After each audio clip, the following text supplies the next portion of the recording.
got the listing. Now how the hell am I going to sell it? That's something you'll never hear me say. Always have a plan. If that phone's not ringing, make it ring.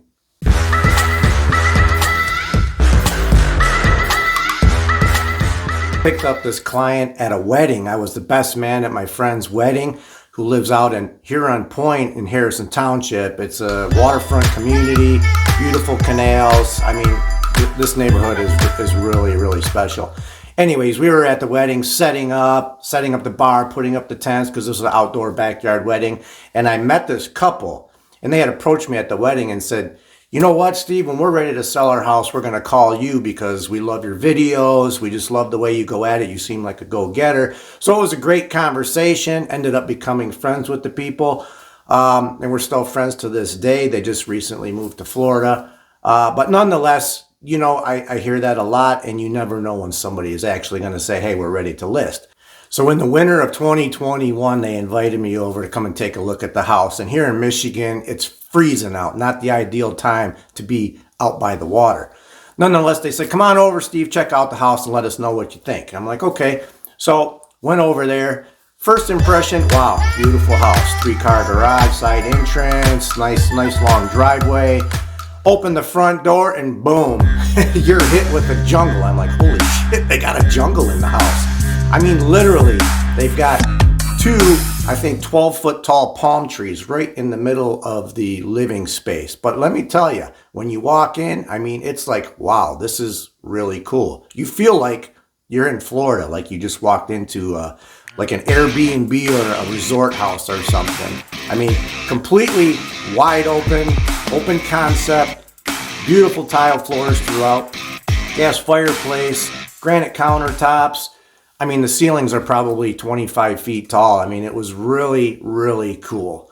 I was actually kind of blown away. So he walks me through the house and he's showing me everything. He's got heated floors. He's got dual heating and cooling zones, furnace on the lower main floor, furnace on the top floor, heated garages, wine cellar. I mean, it has all the bells and whistles.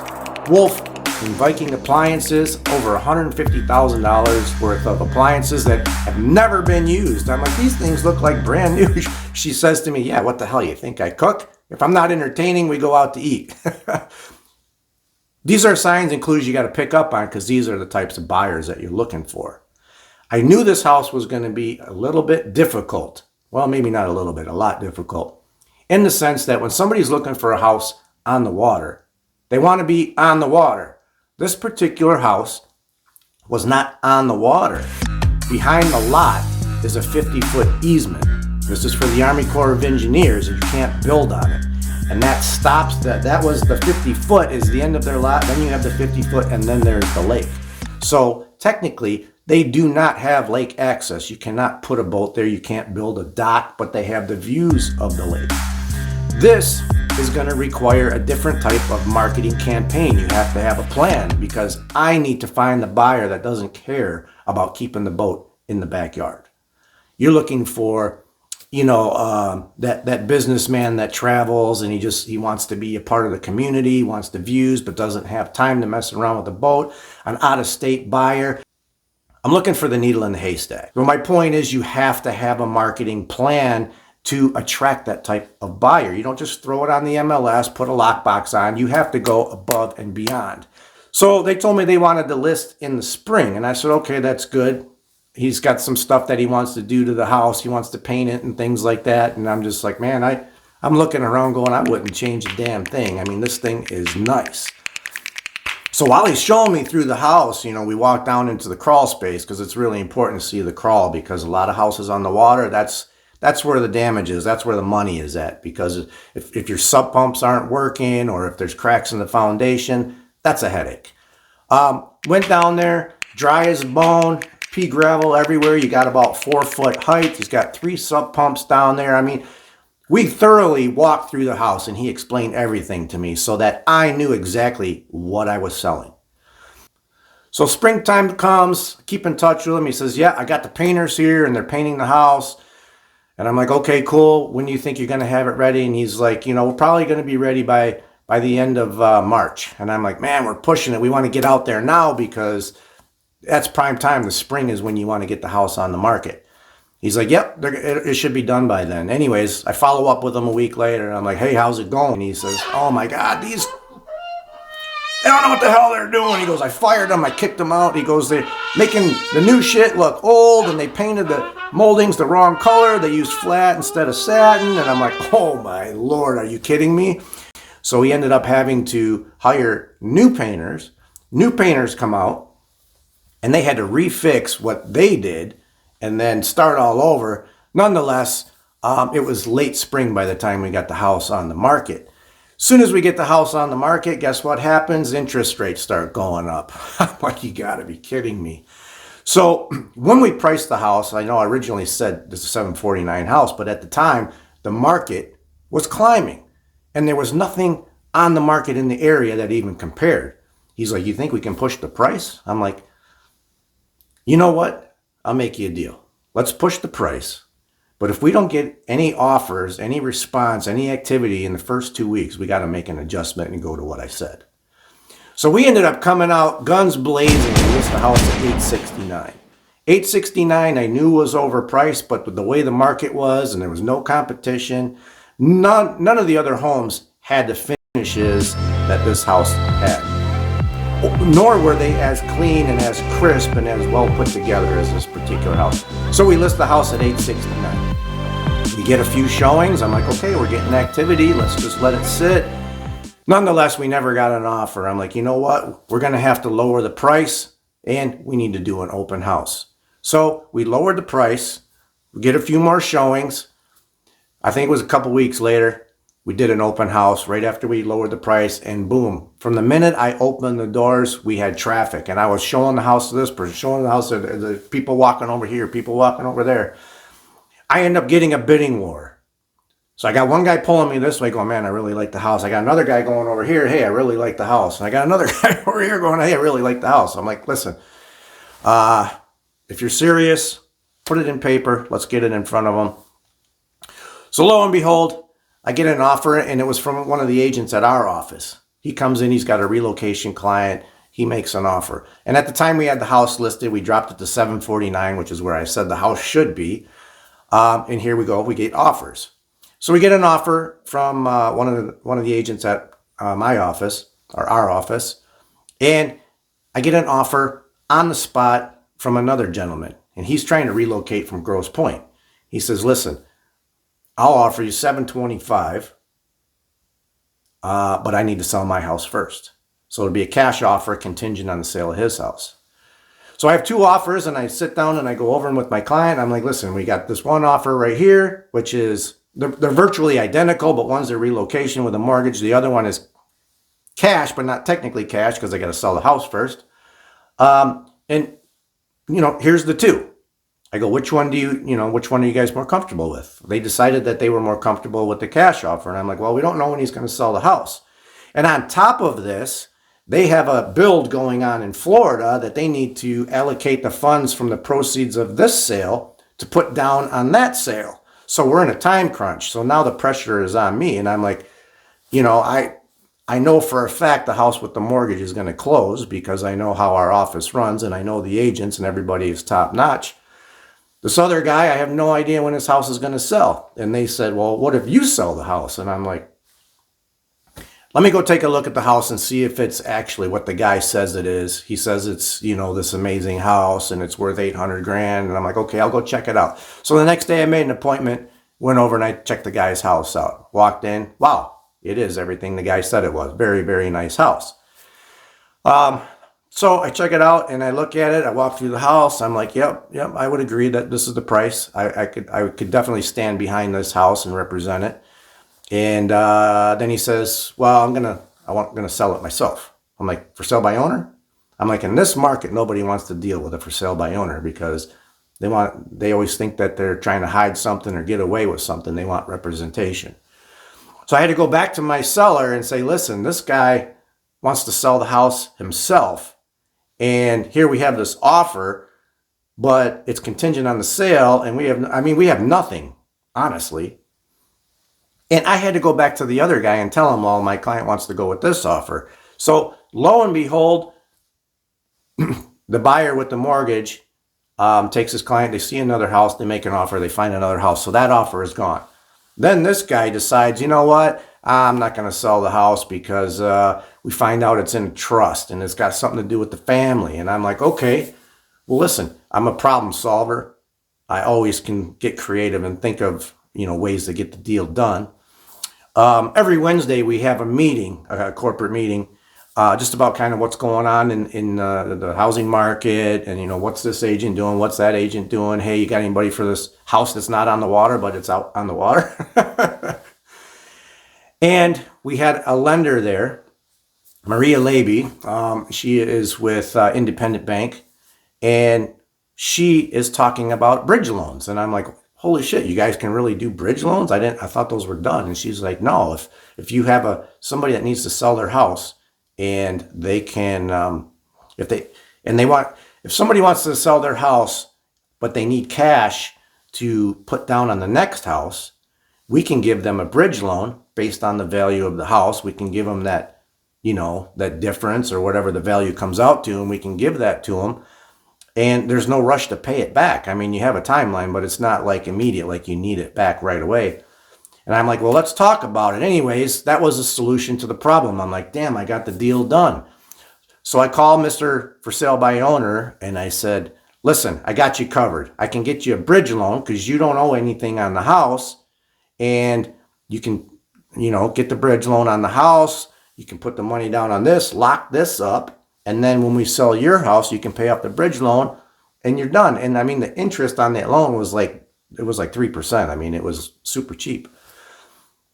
And he's like, you know what? I'm going to wait. I'm like, so I had to go back to my seller and tell him, this guy is not serious, man. So now we had 2 offers, both gone, and we're back to the drawing board again. So I'm pounding the phones. I'm calling up other agents. I'm calling up other brokers. Hey, you got anybody for this house? You got anybody for this house? Got anybody for this house? Lo and behold, we get this buyer from across town who's interested, and he came out and saw the house during one of the showings with his agent. And I had sent out emails. I said, listen, the house is available. The guy was ready to put in an offer, and he's like, well, I want to check and see what's in the water out there, because they weren't exactly on the lake, but out in the water, there's like seaweeds and cattails and things like that. And the guy's like, the other agent is like, I can't put the offer in. I'm holding the offer because the guy wants to know, the buyer wants to know what's in the water. And I'm like, what do you mean what's in the water? And she's like, yeah, he wants to know what's in the water. And I'm like, fish? Swans? Swan shit? Like, I'm not a biologist. I don't know. She's like, no, seriously, he wants to know what's in the water. I'm like, then you need to call a biologist and have him come out and sample the water. Why are you sampling the water when it's not actually a waterfront house? I'm like, man, this just totally blew my mind. Anyways, a couple weeks goes by, and now our timeline is creeping up on us, and my seller calls me and he says, listen, let's just do $699.9. And I'm like, $699.9, this thing will fly off the shelf. I'm like, I don't know if we should go that low. I was actually trying to tell him not to. He's like, listen, we got to do what we got to do. I'm like, okay. I lowered $699.9. I emailed, I called everybody. The guy who's checking the amoebas and algae in the water, I emailed them and I said, listen, if your guy wants the house, it's $699.9. Bring me an offer for $699, put it in writing, get it over to me, and we can lock this deal up. Sure enough, they write up the offer. Actually, I said, get an offer over to me for $699 and we can lock this deal up. She was like, oh my God, that's awesome. What forms do I need? And I'm like, are you kidding me right now? What do you mean, what forms do you need? She's like, yeah, what forms do you need? I'm thinking to myself, you ever write an offer before? What the hell?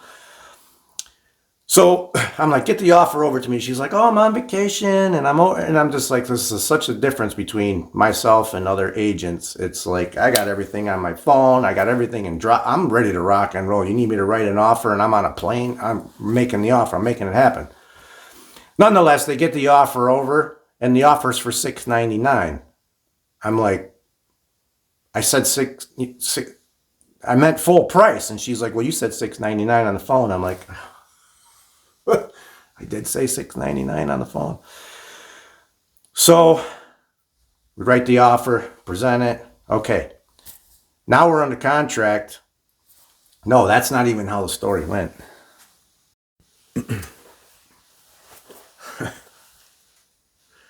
Okay, so now we're under contract. Sorry, this is a long video, but it was a crazy deal.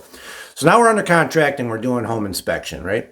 Normally when you do a home inspection, you stay out of their way. I'm representing the seller, the buyer is or the other agent is representing the buyer, and you give them their space and you let them do their inspection. So they go through and they do the inspection. I already know the house inside and out, and I'm waiting for the inspection report. Typically, you wait a couple of days. Anyways, finally get the inspection report back. And it's got a list a mile long, and I'm like, what? What are the concerns? What do oh, there's a crack in the cement. There's all these little, I'm like, you got to be kidding me. Seriously, show me a piece of cement that doesn't have a crack in it. Show me a driveway, a street, a parking lot that doesn't have a crack in it. Seriously? They're like, yeah, we've got some major issues on the property. And I'm like, what do you mean major issues? I know this house inside and out. She's like, well, there's a couple of things that are extremely concerning. And I'm like, what? And she's like, well, the crawl space is flooded. I'm like, what do you mean it's flooded? She's like, yeah, it's flooded and it's damp. I'm like, were you in the crawl space? She's like, well, no, it's on the inspection report. And I'm like, no, it's not flooded. She goes, oh, and he said he tried to test the sub pump and it wasn't working. I go, what do you mean he tested the sub pump? There's three sub pumps. She's like, well, I'm not sure. And I go, you didn't go down there, so you don't know. I'm like, there's 3 sub pumps and they all work. I go, as a matter of fact, I go, the whole house has 2 drain tiles. There's a drain tile on the inside around the perimeter of the basement, and there's a drain tile on the outside. Like when it rains heavy, the water goes into the drain tile and then it's pumped out. That's how a drain tile works.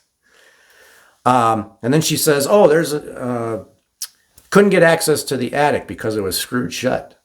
And I'm scratching my head going, okay, where was this? And she's like, in the garage. And I'm like, are you kidding me? So I do a video and I go, is this what you're talking about? She's like, yeah. I'm like, who are these inspectors? I go, because that access right there used to be a staircase that goes to the bonus room over the garage. There is no attic there. There's no attic. It's a bonus room. So I go upstairs, do a video, show this carpet. I'm not getting screwed shut because they no longer use it. It's a bonus room. It's carpeted over. Okay, so I'm in the bonus room right now. This is above the garage. You walk over behind this knee wall. And right here, this is where the drop-down staircase is for the garage. To get to the garage, that's screwed down from underneath. So as you can see, they don't use it and it's floored over. That's why it's screwed in from down below. There's not even an attic there. I go, if I was you, I would tell your buyer to get his money back from these inspectors because they don't know what the hell they're talking about. Technically, I'm not supposed to do that, but this was like, I've been around the block long enough. I've been doing this for 15 years. I know when something's wrong and I know when something's right. So I had to say something. I represent my client. So now they want to extend the inspection contingency to get an expert out there, foundation specialist. And I'm like, you know what? Let me talk to the seller. Fine, let's do it. They send out an expert. I said, but I'm going to be there this time because I want to make sure this guy knows what he's doing. So they send the expert out, walk him through the house, take him down in the crawl. He was literally down there for 5 minutes. He picks up the pea gravel. He looks at it. He walks over. He looks at the sub pumps. He's like, yeah, this is fine. This is actually really nice. Signs off on it. He's gone. I mean, he was at the house for a total of 20 minutes. And then on top of this, so now we've had 2 inspections. We've had 3 inspectors, all these different questions. So now we get to the final walkthrough of the house, and this is when the buyer's agent brings their client and they do a final walkthrough before the closing. And because everything was a little sketchy and a little sideways, it seemed like the communication wasn't getting through. I said, I'm going to be there for the final walkthrough. So show up to the final walkthrough. I meet the buyer, and he had no idea that the house had heated floors. He thought the fireplace was broke. He had no idea how to turn the fireplace on. I go, I thoroughly went over this on the phone with you. Inside the book, sitting on the coffee table, is a remote. You click it, boom, the fireplace turns on. There's a remote on the post that turns on the waterfall. This is the thermostat for the main level. This is the thermostat for the upper. I mean, like, come on. So as we're walking through the house, he's asking me, where's the furnace? I'm like, it's up here. There's a furnace up here for this side. There's a furnace over here, and you can get to it through the trap door. He was blown away. He's like, wow, I thought all this other stuff was, not working or broke. Or I'm like, you've got to be kidding me. So what I learned during this is that when you have a very unique property, you need to be there at every single showing to make sure that the people are aware of the customized items, the bells and the whistles. You want to make sure that they understand the value of what sets this house apart from other homes. Every agent that came through showed the house completely different. Some agents just walked in the front door and let the clients walk around, didn't do anything. Other agents, were on their phone. Just ridiculous. When you're showing a house like this, you're supposed to show the house. You're supposed to walk them through, point out, this is this, this is this, this is, way above standard. So it was definitely a learning curve. But then again, this is the whole point of why I got my real estate license. I got my license because when I started flipping houses 15 years ago and I hired an agent, I was questioning him about replacing cabinets, countertops, what's the value going to be? And he's shaking his head going, I'll have to get back to you on that. And that was the whole reason why I got my license. I'm like, I know more than these guys. What the hell am I hiring you guys for? So that's why I got my license. And still to this day, not every agent is created equal. And it's okay to question inspectors. Sometimes inspectors, there's nothing saying an inspector is certified. It's just somebody with a business card coming out here and inspecting your house, and people take their word for it. I had another deal where the inspector said, all these windows are going to have to be replaced, and it's probably going to be like $40,000. I'm like, whoa, what are you, a freaking window salesman now? I'm like, no. Let me call Independent Window Repair, have them come out, check out the windows, and we'll see what the deal is. Independent Window Repair comes out, takes a look at them. He says, you know what, we can fix these windows for like $5,400 or $6,000, I think it was. Not $40,000, which literally almost killed the deal. So it's extremely important to deal with a real estate agent who is experienced, been in the business for a while, knows how closings work, can talk to inspectors, knows when, you know enough to know when you're being BS'd. That's my point. And that comes with experience. So lo and behold, we closed the deal. We got him to Florida. Buyer's happy, seller's happy. And the headache is gone. Let's have a cocktail. I'm done with this video. See you guys on the next one.